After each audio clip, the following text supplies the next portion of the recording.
subscriber at saka po yung nag-request. Magandang araw po, pati po dun sa mga nanonood. Again and again, ito po ay for entertainment use. Ito po ang ating pagbabasa ng tarot. Ang babasahan natin ngayon ay isang hiniling po talaga to sa akin. Senador na ang pangalan niya ay Bongo. Kilalang kilala naman natin to kasi lagi siyang kadikit ng ating dating presidente Duterte. Ano po, eto po. Again and again for entertainment use. Tanggalin ang mga negative at ang take lang ay ang positive. Yan. Haluin natin. Ayan. Dito, pabali-balentong ho ito ha. Kaya huwag nyo nang questionin yung balentong, yung ganun. Kasi ito ho ay depende sa nagbabasa. Ano pa? Wala naman deal po yun. Tarot, ipakita mo kung ano nakikita mo sa ating senador na si Bongo.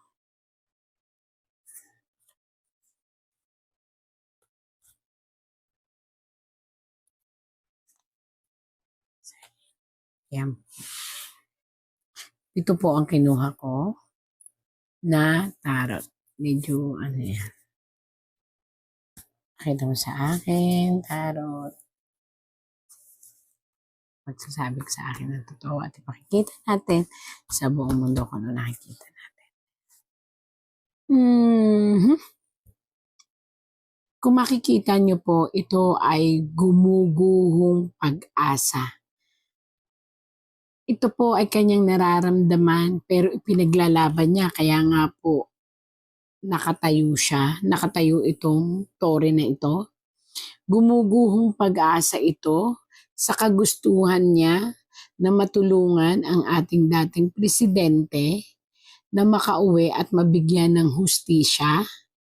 Inilalaban po niya ito pero pakiramdam po niya nangihina ang kanyang kalooban dahil tila baga gumuguho ang pag-asa niya pero ang sabi niya hindi, maninindigan siya kaya nakatayo siya.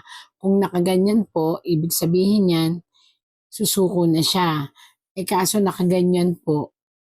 So pilit na pinaguguho ang pag-asa ng kanyang pangarap upang ito po. Itong lalaki blue ay matanggal niya dito sa tore ng pagdurusa. At kung makikita niyo po, hindi tao itong isang ito na hindi po ito tao. Ito po ay isang alam niya na karamdaman, na alam niya na ang pag-asa lang ay ang makabalik o yung ipaglaban ng niya, yun ang magagawa niya. Kasi alam niya na itong taong ito na naka-blue, ito, ay unti-unting kinakain ng kanyang karamdaman. Kaya po, dugo, ibig sabihin siguro yung kanyang sugar or yung cholesterol or yung something about the blood circulation especially. Kaya nakabaliktad, tumatama na siya sa parang makakalimutin na or dementia or something. Yan po. Again, binabasa ko lang po ang tarot ha. Ito, kailangan po ni Senator Bongo na ingatan ang kanyang sarili. Alam niyo po kung bakit? Lagi po siyang, kagaya po ni Senator, Bato, siya rin po ay apple of the eye ng mga taong gustong sirain ang pamilyang Duterte. Ayan po. Nakikita niyo po ito? Siya po ito. Bakit pilay siya? Kasi po, nagdadalawang siya, hindi siya makaikot, hindi siya makagalaw ng gusto niyang galaw. Kasi po, dinadahan-dahan niya ang bawat action niya dahil may isinasaalang-alang siya na tao. yun ay ang pamilya niya at ang mga mahal niya sa buhay. Pero nakita niyo po itong 1, 2, 3, 4, 5. Ito po ay power. Ibig sabihin nito, may mga taong 5 tao na makapangyarihan na tumitingin at nagwa-watch out sa kanya upang siya ay mapilayan or upang siya ay bigyan ng isang, for example po, ay kasalanan. Kung ano man po yun na ididikit sa kanya, kaya kinakailangan po siyang mag-ingat. So, ibig sabihin, may magdidikit sa kanya, pag-iinitan siya, pero laban lang po kasi ayon po dito, kahit parang pilay-pilay siya o maapektuhan siya, maso-survive daw po niya. Ayan. Kung ano naman kaya iyan?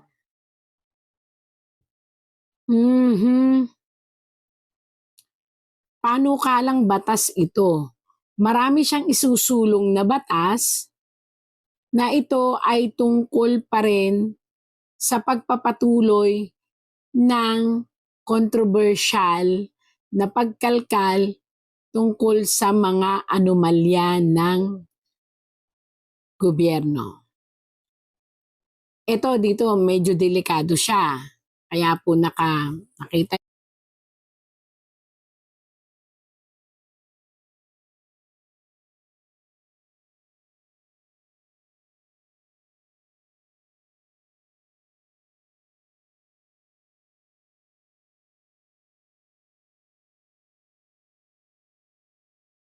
nyo nakaganyan. Ito po yung batas. Bakit sinabing batas? Wala naman siyang hawak na timbangan. Kasi po, kung makikita nyo po, mayroon pong swords. Batas po ito na ipapatupad. At kung makikita nyo po na nakaangat ang kamay, at nakikita nyo po ay babae, inang bayan po ito. So ang ibig sabihin po, gagawa si Senator Bongo ng isang batas na pagtitibayin kaya nakaganon, upang alamin ang katotohanan at hindi makalimutan ang tungkol sa flood control at sa iba pang anomalya na kinasasangkutan ng korupsyon. So kailangan mag-ingat po siya kasi kumbaga tatalakayin niya talaga dito at ilalaban ang korupsyon. Kamahawa yan.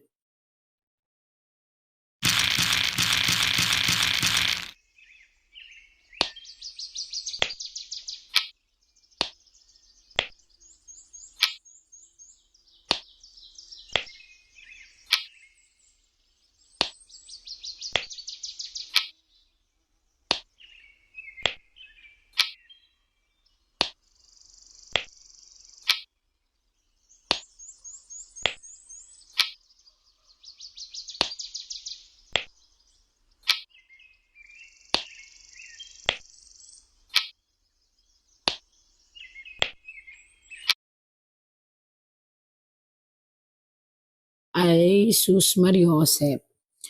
Alam niyo ito kung bakit nakabaliktad? Mayroon po siyang imumungkahi sa ating gobyerno na kinakailangan,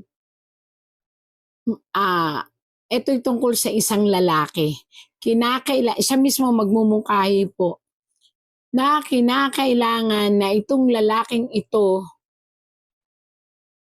hindi po ito presidente, pero ito po ay may kinalaman sa korupsyon na kinasasangkutan ng gobyerno ni Saldico at ni Romualdez.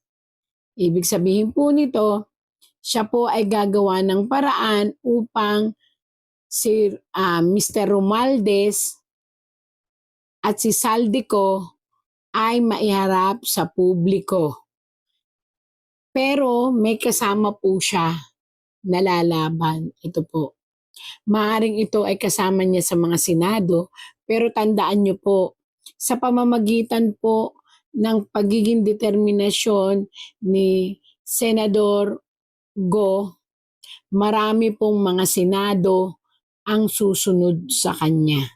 Di ko po alam kung bakit, pero ah yung dating mga matitigas na senado, yung mga dating pikit at bingi at nakapiring na sinasabi na nabayaran o na sinasabi na may natanggap, 'di ba? Nakita naman yan sa mga balita, hindi na po yan hearsay.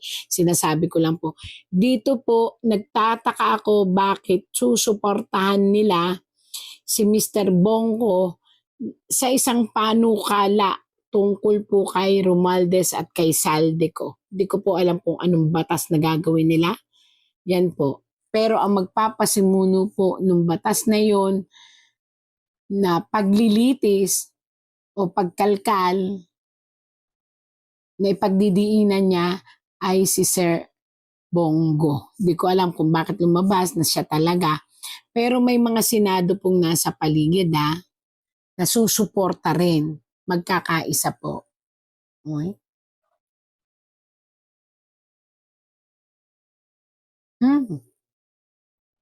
Ito, kailangan din itong ni ating Senador Bongo na patunayan.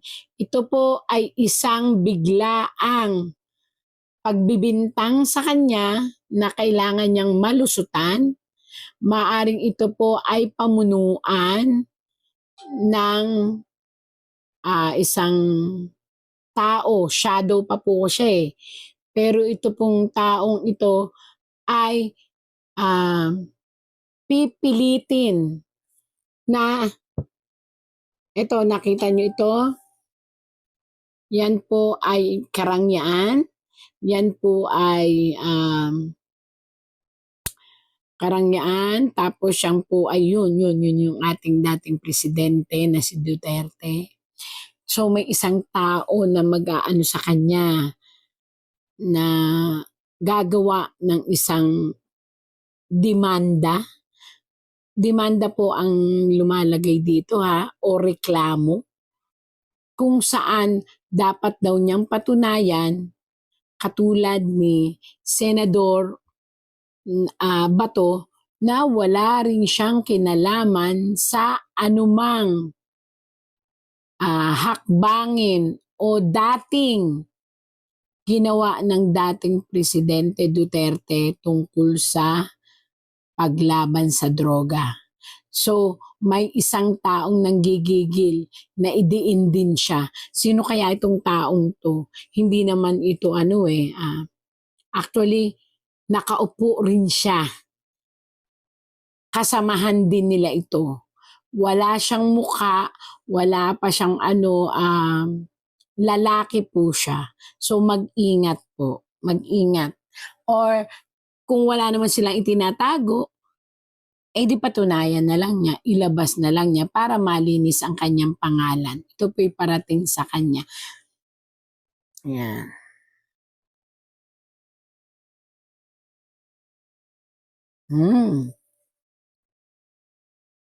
May mga taong nag-iisip sa kanya po kung talaga bang totoo siyang kaibigan at kapatid at hindi siya traidor. Ito po ay susubukan ng panahon. Kaya kay Senador Bongo, humanda po kayo kasi susubukan po kayo ng panahon para patunayan kung kayo talaga ay legit o totoo ba ang hangarin ninyo at totoo ba ang pagmamahal ninyo at pagkalinga at kapatid kayo talaga sa puso at sa espiritual ng ating dating presidente. Ayan po. Susubukin po kayo ng mga tao sa paligid ninyo. Mag-ingat po kayo kasi may mga taong kakausapin kayo para bumitaw sa pagsuporta sa ating presidente dati upang maibalik siya dito. Sana po ay malampasan nyo to. Kasi ito, kakausapin kayo ng masinsinan. Pero oras na mapatunayan ninyo ang loyalidad ninyo. May dalawa pong sorpresa. Ayan, dalawang sorpresa na manggagaling sa mga taong nagmamahal sa ating presidente, which is yung mahihirap. Ayan po. Sasabihin na naman ng iba na bias ako, ito po, kitang-kita po, lahat ng mga tumalikod, tinalikuran, lahat ng, ito po yung mga taong nagdudusa, ito po yung mga taong naghihirap, ito po yung mga taong feeling nila wala ng pag-asa. Yan po ang, ibig sabihin, mga taong mahihirap, kaya dalawa po, mga. Kaya, para po sa inyo, Senador Bongo, sana malampasan ninyo ang trial ng katotohanan kung ano ba talaga, kung loyal ba talaga kayo o isa rin kayong traidor sa ating dating presidente. Yan. Susubukan kayo. Anong pa yan? Pagsubok na yan. Kapit lang po sa ipinaglalaban ninyo. Nakukuha nyo po ang puso ng masa. Hindi po nakakalimutan. Ito po yun, no? Kaya po nakaganyan, yung pentacles, yan po ay yung mga fund, corrupt fund, yung parang ganon. Kaya kayo kung nakaganyan, ibig sabihin, maganda po to. Pero pag nakaganyan, yun yan, sinasabi ko, ito yung corrupt fund o yung sinasabi natin na nawawalang pera ng kaban ng mamamayan ng bansa. Nakita nyo po ba ito? Ito po ay 100 sa kaliwanagan. Ibig sabihin, tinatahak ninyo, ayun, tama ang tinatahak ninyo, may daan. Although, para kayong pumapasok sa butas ng karayom. Yan o, may butas, may tunnel, pero may daan. Ibig sabihin po nito, tiyaga lang at matutumbok ninyo po. Marami po kayong magkakatulong-tulungan. Kaya po magiging green ang lahat ng bagay. Ibig sabihin, magtatagumpay po ang inyong ipinaglalaban sa anti-corruption na yan or pag-iimbestiga. Magtatagumpay po kayo dahil mismong ang buong sitwasyon na ang maglalabas ng katotohanan. At kung ang akala po ng lahat ay nahihirapan kayong lahat na Senado na nagsama-sama sa pamumuno ninyo at sa pamumuno pa ng iba pang matataas na Senado, ayon po dito sa tarot ninyo, mabibigyan nyo po ng liwanag ang lahat at masusolusyonan at matutumbok kung sino ang talagang nakinabang sa kaban ng bayan. Mag-ingat sa kalusugan. Kailangan din po ng pahinga, lalo na po sa sikmura. I don't know kung ano po ito, kung ito po ba ay acid reflux or dahil nalilipasan kayo ng gutom or over fatigue. So mag-ingat po sa sikmura o bituka.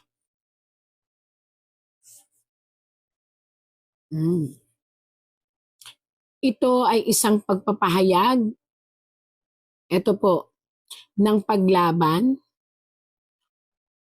Ito ay isang hakbang na gagawin ninyo. Kaya po ang kabayo nakayuko tapos humahakbang.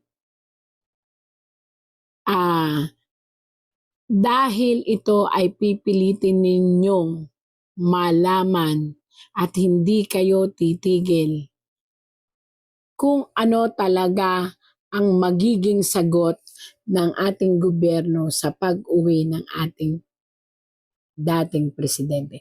So magiging instrumento kayo.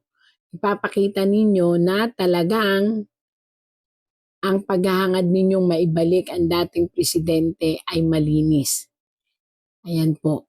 Kaya nakayuko, malungkot, nag-iisip, pero ang nais ninyo'y humakbang, gumawa, ayan, may hawak kayong ginto, na cup, gumawa ng isang bagay na Maaring ito'y kasulatan, maaring ito ay batas, maaring naman ito ay hinaing na ibibigay ninyo upang pagbigyan kayo na maibalik ang ating dating presidente na maayos hanggat buhay pa.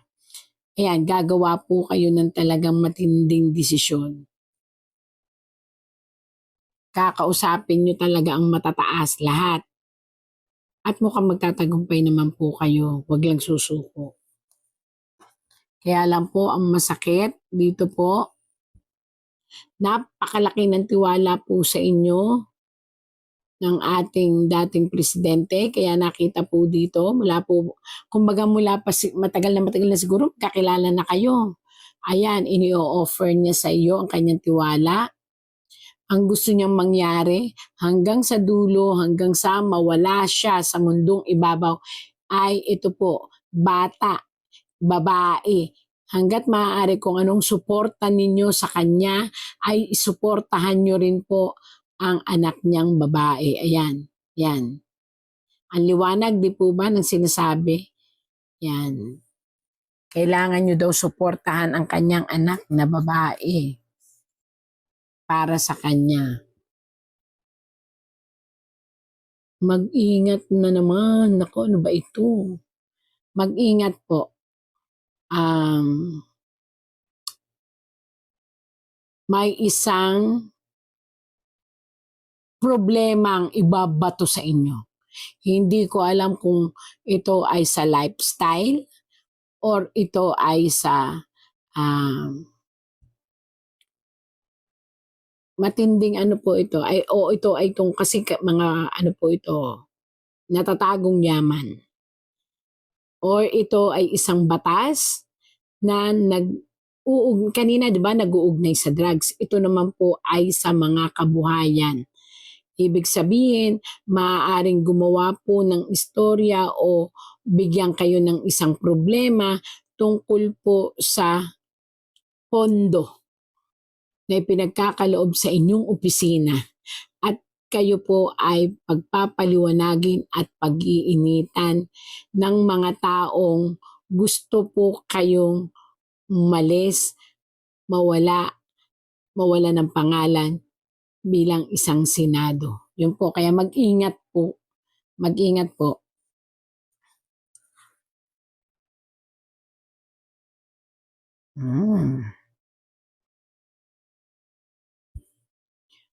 Habang dumarami po ang pagsubok na dumarating sa inyo, Senator Bongo, lalo naman po kayong maninindigan. Ito naman po ang maganda. Maninindigan talaga kayo para ipakita na kayo ay hindi isang traidor na kapatid, kaibigan, kapamilya na nagmamahal kay dating president. At i-extend ninyo ang pagmamahal na ito sa kanyang pamilya. Although, sa totoo lang, ang loyalty nyo po talaga ay sa ama. Yun po ang masama man o maganda ang loyalty ninyo ay nasa ama, pero i-extend ninyo, i-offer ninyo ang inyong sarili dahil ito ang gusto nung ama. Na i-extend mo ang pagmamahal mo na ibinigay sa kanya sa mga anak. Kaya po may dagat, ibig sabihin, panibagong pakikibaka, panibagong malawak na pag-unawa upang ang loyalty nyo sa ama ay mailipat sa loyalty nyo sa anak. Yun po ang sabi. At yun po ay kahilingan. Hala, may gulay.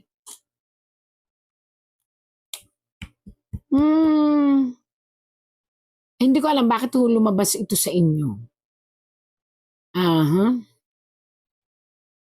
Inang bayan po ito na may dugo. So, sana wag naman.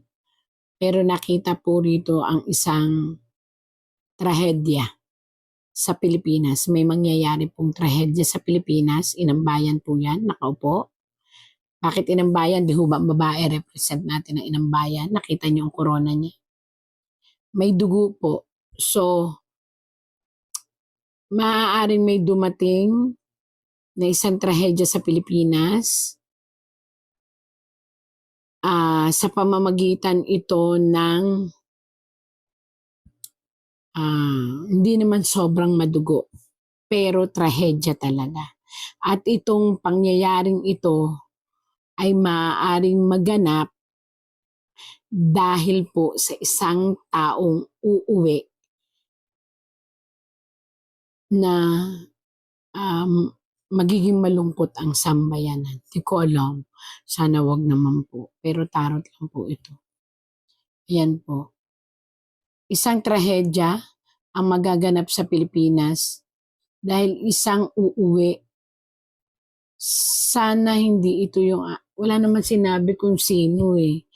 Pero nga, yun nga, malulungkot ang inang bayan at mababahira ng dugo ang kanyang paligid. Dahil dito, ito po ay isang tao na maaaring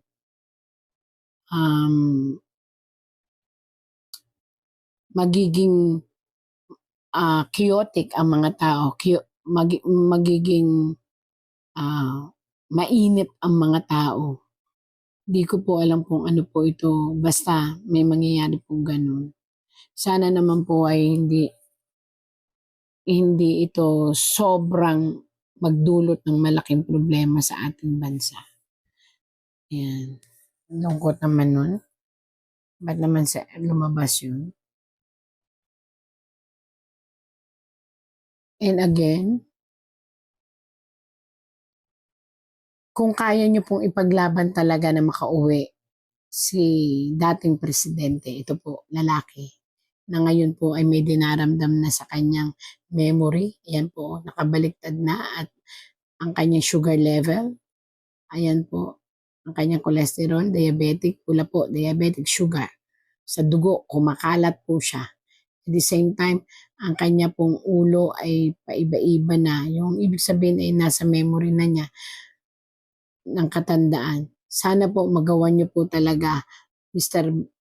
Senador Bongo.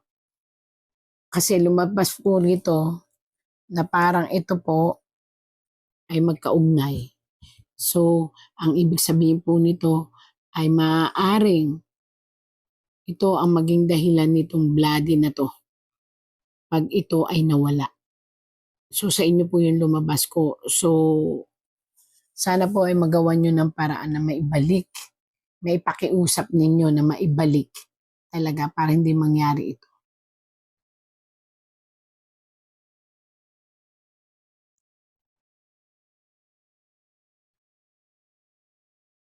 Sama-sama, 1, 2, 3, 4, 5, 6, 7, 8, 9, 10.